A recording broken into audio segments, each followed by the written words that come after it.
Bienvenue à vous pour ce nouveau volet de les meilleurs épisodes des séries sur Fear the Walking Dead. Alors, nouveau? Oui et non. Cette vidéo est un remake de la toute première de la chaîne YouTube, sortie le 6 septembre 2020. Mais elle a été rapidement strikée pour droit d'auteur. Mais cette vidéo me tient particulièrement à cœur, parlant de l'épisode qui m'a donné l'idée de cette émission et l'envie de lancer une nouvelle chaîne YouTube, HAL. C'est pourquoi je ne vous propose pas un simple re-upload, mais une version améliorée. Améliorée techniquement, mais aussi réécrite dans certains passages. Je vous souhaite une bonne vidéo. Vous avez aimé et détesté la série phare The Walking Dead en suivant les aventures de Rick Grimes, mais le spin-off ne vous a pas convaincu. Après une première saison avec du potentiel, vous avez abandonné lors de la saison 2, saison qui partait sur de très mauvaises bases. Alors cette vidéo est faite pour vous et je n'ai qu'une seule question, c'est quoi ton histoire? C'est quoi ton histoire est le titre du premier épisode de la saison 4 de Fear the Walking Dead et c'est le sujet du jour.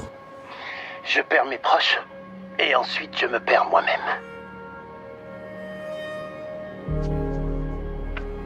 Il est d'abord important de comprendre qu'avec Fear the Walking Dead, ce qui est compliqué, c'est d'arriver à trouver un équilibre entre le comparer avec sa grande sœur The Walking Dead et quelle est sa propre identité. Pour bien comprendre en quoi l'épisode est très bien pensé, nous allons revenir sur un des points primordiaux de l'univers The Walking Dead, les personnages. The Walking Dead est avant tout une série centrée sur ses personnages, sur des hommes, des femmes plongés en plein cœur du chaos, une série psychologique. Une série donc sur des personnages forts ou faibles sur fond de zombies, donc avec un peu d'action. Mais cette action est au service des personnages. C'est ce qui explique, en partie, que la plus grande menace est l'homme et non les zombies. Fear the Walking Dead reprend évidemment cette base, et c'est la base même de cet univers. Dans The Walking Dead, les personnages ont une construction psychologique très poussée. Je vais prendre pour exemple un des personnages les plus évidents, mais on aurait pu en prendre plein d'autres comme Daryl, Michonne, Maggie, Andrea. Prenez donc Rick, rien que son évolution entre la saison 1 de la série où on se réveille avec lui dans cet univers où il est le gentil petit shérif de la campagne d'Atlanta où il essaye de retrouver sa femme et son enfant tout en comprenant ce qu'il se passe autour de lui avec une grande humanité. Très bien. C'est moi qui commande alors. Ouais. Y a pas d'autres candidats? Personne? Si.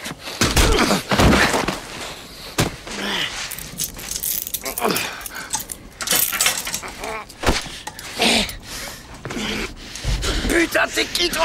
Le gentil policier. Écoute, merde. Les choses ont changé. C'est fini. Il n'y a plus de nègres maintenant, c'est bien clair?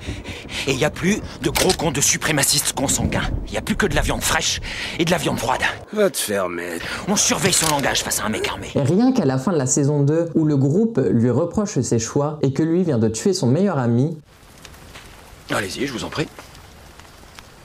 Pour moi, on peut tout recommencer quelque part, mais peut-être que je suis à côté de la plaque, peut-être que je me plante. Peut-être que je me voile encore la face. En fin de compte, allez-y, allez vous promener tout seul dans la forêt, j'ai hâte de vous y voir. Et pensez à m'envoyer une carte postale. Allez, je vous retiens plus. Alors personne se lance? Parfait. Mais que les choses soient claires. Si vous restez, sachez que la démocratie vient juste de mourir.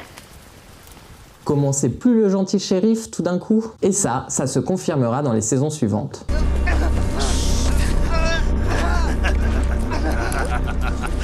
Je suis tranquille. Allez, viens par ici. Et maintenant, tu comptes faire quoi, mon pote?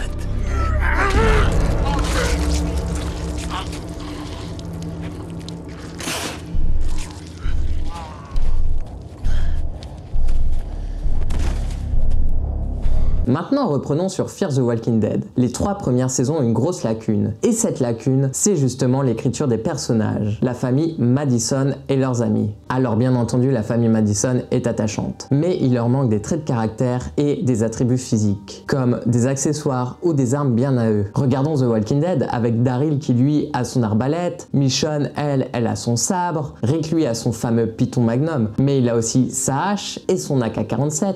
Pour la famille Madison, ce qui leur manque surtout, c'est de la profondeur psychologique, des personnages qui sombrent au bord du chaos, à qui l'apocalypse leur a tout pris. Un des majeurs problèmes, c'est que la famille Madison ne perd aucun de ses membres. Ils ne plongent pas dans ce deuil profond qu'ont connu tous les personnages de The Walking Dead à de nombreuses reprises. Vous l'avez compris, pour moi, le problème de ces 3 premières saisons de Fear the Walking Dead, ce sont ces personnages qui manquent cruellement de charisme, contrairement à The Walking Dead. Concentrons-nous sur le premier épisode de la saison 4.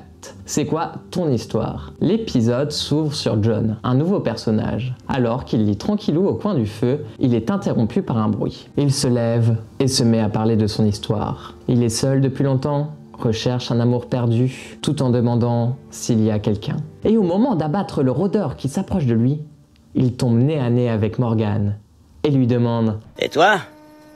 C'est quoi ton histoire ?»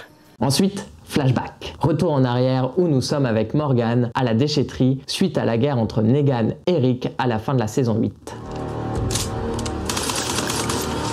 Plusieurs personnages de The Walking Dead, dont Rick, oui, Rick, lui demandent de les rejoindre. Mais il décide de fuir car il n'en peut plus d'eux. Je perds mes proches, et ensuite je me perds moi-même. Morgan fuit donc ses amis, il fuit Alexandria, il fuit le royaume, et se met à courir, et après moult péripéties, on se retrouve au point de rencontre entre Morgan et John, le nouveau personnage. Alors que John est très accueillant, bavard, Morgan lui est muet comme une tombe, et très méfiant. Il fuit donc très vite John, mais dans sa fuite, il est pris au piège par un petit groupe de survivants. John, étant parti à la recherche de Morgan, tombe à son tour très vite dans les filets de ce petit groupe. On apprend tout de même qu'il est un excellent tireur. Je connais personne par ici. Et je veux connaître personne.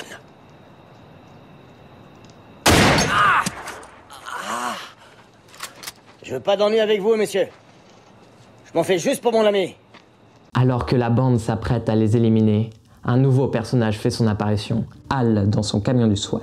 Elle menace le groupe pour sauver John et Morgan. Bien entendu, elle ne les sauve pas par charité. Hal souhaite les filmer pour apprendre leur histoire. Cette deuxième partie d'épisode nous permet de bien comprendre la dynamique de ce nouveau trio. À la fin de celui-ci, ils se font piéger par Nick. Oui, cela veut dire que Nick a survécu à la destruction du barrage, mais il n'est pas seul. Il y a aussi Alicia, Victor et Luciana. Maintenant que j'ai résumé l'épisode, je sais qu'une seule question vous brûle les lèvres. Comment Morgan peut être dans Fear the Walking Dead? Ce n'est pas cohérent, car The Walking Dead est bien en avance par rapport à Fear the Walking Dead. Comme je l'ai dit dans cet épisode, on part d'un Morgan à la fin de la saison 8 de The Walking Dead, donc après la guerre entre Rick et Negan. On n'a aucune certitude sur le temps qui s'est écoulé entre le début de la pandémie et la fin de cette guerre. Mais grâce à de nombreux indices, on sait que c'est entre 2 et 3 ans. Pour Fear the Walking Dead, c'est complètement différent. Déjà, la première saison se déroule avant The Walking Dead, l'idée de base étant de montrer comment la pandémie s'est déclarée. De plus, les saisons 2 et 3 semblent se suivre sans grand saut dans le temps. Donc je dirais qu'il s'est passé quoi? Une bonne année? Alors pour pouvoir faire ce crossover, il fallait faire un grand bond dans le temps. Et c'est chose faite. Dans l'épisode 2, Un nouveau jour dans le stade, on apprend qu'il s'est passé au moins une année entre la fin de la saison 3, donc la destruction du barrage,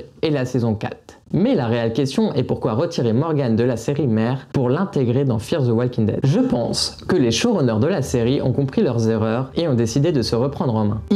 Et c'est ce que je vais m'efforcer de démontrer, ils ont amené de nouveaux personnages très intéressants et ont fait évoluer drastiquement les anciens. L'arrivée de Morgan est très réussite avec ce début d'épisode où des personnages de la série mère sont présents. N'oublions pas que ce crossover n'est pas là pour faire plaisir aux fans et mélanger toutes les intrigues, tous les personnages sans raison. Le but est que Morgan rejoigne la famille Madison, rejoigne ce spin-off qui est Fear the Walking Dead avec un rôle récurrent et qui lui apporte une réelle dose de fraîcheur. Comme je l'ai dit, au début de l'épisode, Jésus, Carol et Rick sont présents, ce qui devrait tout de même donner un petit frisson aux fans. De plus, ils sont pas là pour faire de la figuration. Et attention au travail d'équilibriste pour faire un tel crossover. Il faut que le spectateur qui n'ait pas vu The Walking Dead comprenne qui est Morgan et quels sont les enjeux, et que ce ne soit pas trop lourd pour les fans les plus assidus. Et là, je trouve les dialogues entre les personnages très bien écrits, tout particulièrement ce que lui dit Rick. Morgan, si je suis là aujourd'hui, si beaucoup de gens sont encore avec nous, c'est parce que tu m'as aidé. Voilà un très bon exemple de définir un personnage par un dialogue. Ce qui est compliqué car dans le cinéma et par extension dans les séries, l'idée est souvent de définir les personnages par l'action, par le visuel. Souvent c'est assez mal fait quand les personnages expliquent les enjeux de vive voix. Ici ça marche car c'est bien écrit. Analysons un peu ça pour comprendre en quoi Morgan dans Fear the Walking Dead est une bonne chose. Rick lui dit d'abord « Je ne serais plus de ce monde si t'avais pas été là ». Effectivement, un point important du personnage de Morgan est sa grande humanité. Pour rappel, Morgan refuse de tuer, et c'est presque incompréhensible dans ce monde. Son rapport avec Rick était donc un conflit moral, car Rick lui tue et tue encore pour protéger ceux qu'il aime. Fais-le.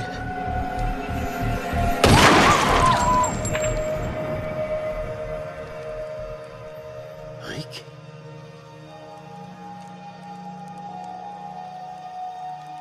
Morgan, lui, tente de sauver ses ennemis, de les ramener à la raison. Pourtant, Rick, malgré ce conflit moral, il se sent redevable à Morgan. Car dans le tout premier épisode de The Walking Dead, Morgan a sauvé Rick. Morgan est même le premier humain qu'a rencontré Rick après son coma. Rick lui dit « Toi aussi t'es au plus mal ». Puis, cette fois, il ne faut pas que t'attendes. En effet, Morgan a eu une traversée du désert lorsque son fils est mort. Et ce moment où Morgan n'était plus lui-même, où il tuait tout ce qui bouge, nous avons pu le voir dans un très bon épisode de la saison 3 de The Walking Dead. Ici, Rick a peur que Morgan soit dans ce même conflit intérieur suite à la guerre contre Negan. Morgan répond « Je ne suis plus cet homme-là, Rick ». Et Rick rétorque « Tu l'es encore, tu finiras par vivre auprès des autres d'une manière ou d'une autre ». C'est là où on se rend compte que Morgan dans Fear the Walking Dead, ça peut être très intéressant. C'est un homme qui est perdu, refuse de tuer, mais semble ne plus avoir de raison d'avancer. Et avoir une raison d'avancer, mais c'est le cœur de la vie de nos personnages, cette envie de protéger ce qu'on aime, reconstruire une société. Sans toutes ces raisons, nos personnages sont psychologiquement instables. Un exemple, le gouverneur. Vous le connaissez tous pour la saison 3 de The Walking Dead. Et comment il en est arrivé là? Eh bien, en perdant toute raison d'avancer. Si vous voulez en savoir un peu plus, il vous suffit de lire le roman The Walking Dead. Plus tard dans l'épisode, le côté humaniste de Morgan à vouloir aider les autres est confirmé lorsqu'il souhaite aider le personnage dans la voiture. Et ce qui est intéressant, c'est de mettre Morgan face à d'autres personnages. La famille Madison, qui maintenant est prête à tout pour survivre, et donc va rentrer en conflit moral avec Morgan,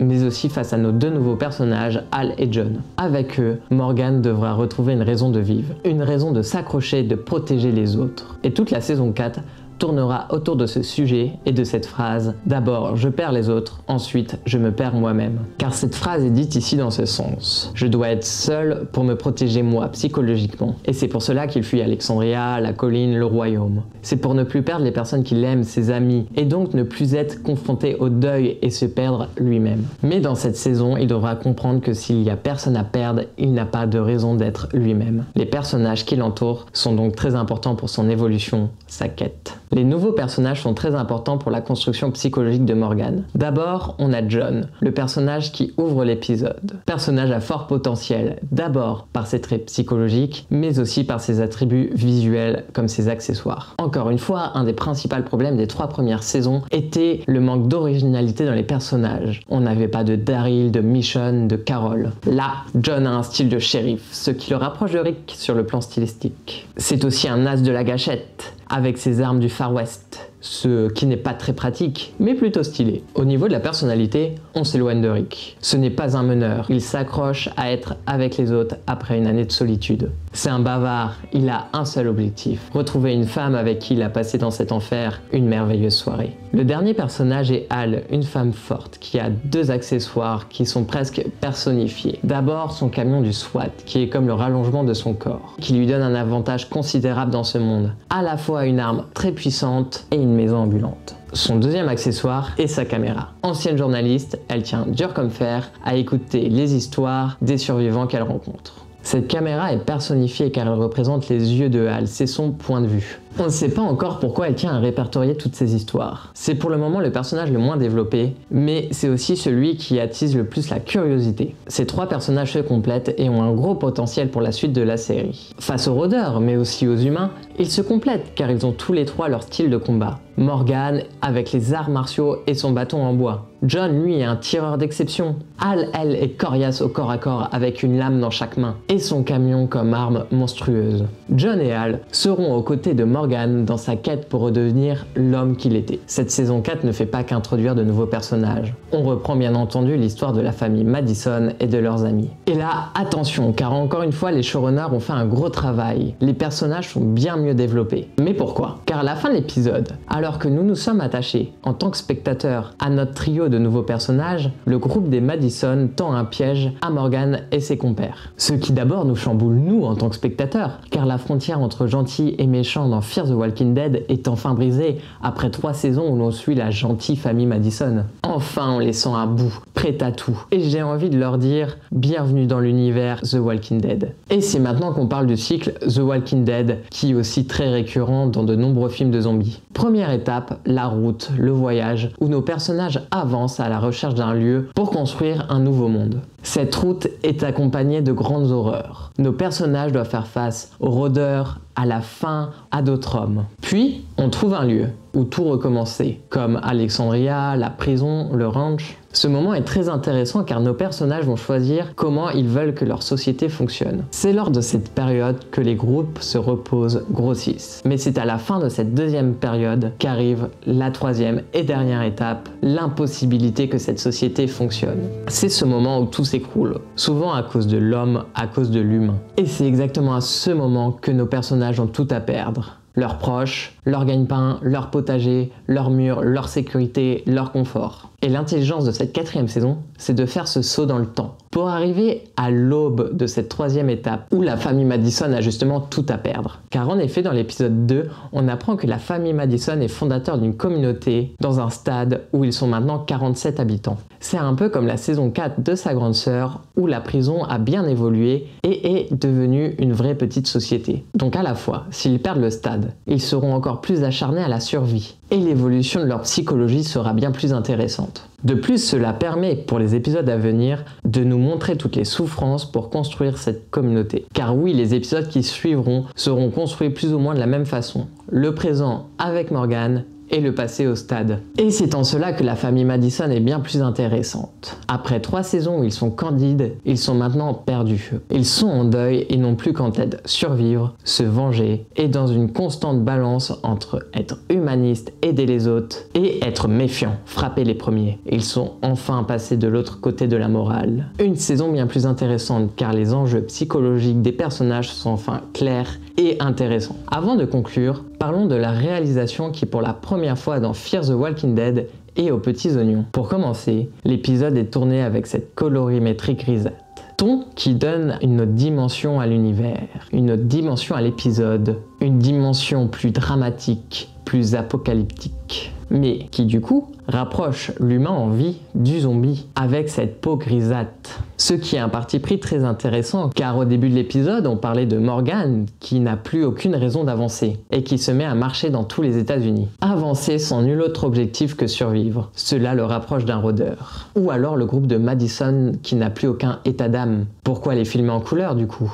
Ce ton grisâtre est à la fois esthétique mais appuie le propos car il est le lien entre l'humain et le zombie. D'autant plus que Hal filme les survivants pour qu'ils leur racontent leur histoire. Et ce que souhaite Hal, c'est que ces survivants racontent la vérité. Et lorsqu'on a les histoires de ces personnages par les yeux d'Hal, autrement dit, par le biais de la vue subjective de la caméra, le cadre fait amateur et on retrouve la couleur. Comme si la vérité, les histoires des gens, c'est ce qui les humanise. C'est à ça qu'ils doivent s'accrocher. Et c'est justement ce que Morgan doit retrouver en lui, qui il a été. C'est le but de son voyage. C'est ce qui fait que la réalisation est réussie. Elle est au service de son propos. À ça, j'aimerais ajouter que les plans sont particulièrement bien composés. On comprend le style des nouveaux personnages, leurs accessoires sans avoir de bêtes gros plans dessus. C'est beaucoup plus subtil. Lorsque Morgan marche, court, roule dans tous les États-Unis, les raccords qui montrent ces passages dans le temps sont très bien réussis, voire visuellement très accrocheurs. La réalisation m'a réellement bluffé. J'aimerais conclure sur une théorie. Morgan et Rick pourraient se retrouver un jour dans un nouveau spin-off. Nous avons vu dans cette vidéo que Rick dit à Morgan « Tu fais partie de ce monde, quoi que tu fasses. Tu retrouveras ton chemin jusqu'à nous. Parce qu'on retrouvera notre chemin jusqu'à toi, alors... » Je vous propose un bond dans le temps. En saison 8, Morgan quitte le groupe avec Mo, sa fille, dans l'espoir de retrouver Rick. Ceci est un message pour Rick Grimes. Ici Morgan Jones.